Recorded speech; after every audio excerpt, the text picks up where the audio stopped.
स्तोत्र ग्रंथ स्रोत 81। शिविर पर्व का गीत संगीत निर्देशक के लिए गिनती तर्ज पर आसाफ का। हमारे शक्तिशाली ईश्वर के लिए आनंद का गीत गाओ, याकूब के ईश्वर का जय जयकार करो। गीत गाओ, इफली बजाओ, सुरीली वीणा और तानपुरा सुनाओ। पूर्णिमा का दिन, हमारे उत्सव के दिन, नए मास की तुरही बजाओ। यही इज़राइल का विधान है, याकूब के ईश्वर का आदेश है। जब वह मिस्र के विरुद्ध उठ खड़ा हुआ तो उसने यूसुफ के लिए यह नियम बनाया। उसने एक अपरिचित वाणी को यह कहते सुना, मैंने उनके कंधे पर से भार उतारा और उनके हाथ टोकरों से मुक्त हो गए। तुमने संकट में मेरी दुहाई दी और मैंने तुमको छुड़ाया।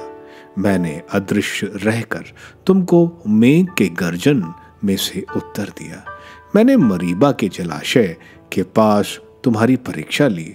मेरी प्रजा, मेरी चेतावनी पर ध्यान दो। इज़राइल, मेरी बात सुनो। तुम्हारे बीच कोई पराया देवता नहीं रहेगा। तुम किसी अन्य देवता की आराधना नहीं करोगे।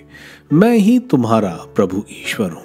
मैं तुम्हें मिस्र देश से निकाल लाया। अपना मुंह पूरा पूरा खोलो और मैं उसे भर दूंगा।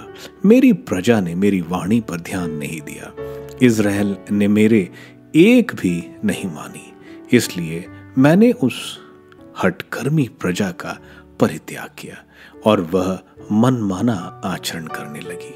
ओह, यदि मेरी प्रजा मेरी बात सुनती, यदि इज़राइल मेरे पथ पर चलता, तो मैं तुरंत ही उनके शत्रुओं को नीचा दिखाता और उनके अत्याचारियों पर अपना हाथ उठाता। तब ईश्वर के बैरी मेरी प्रजा की चटुकारी करते और उनकी यह स्थिति सदा के लिए बनी रहती, जब मैं इज़राइल को उत्तम गेहूं खिलाता और उसे चट्टान के मधु से तृप्त करता।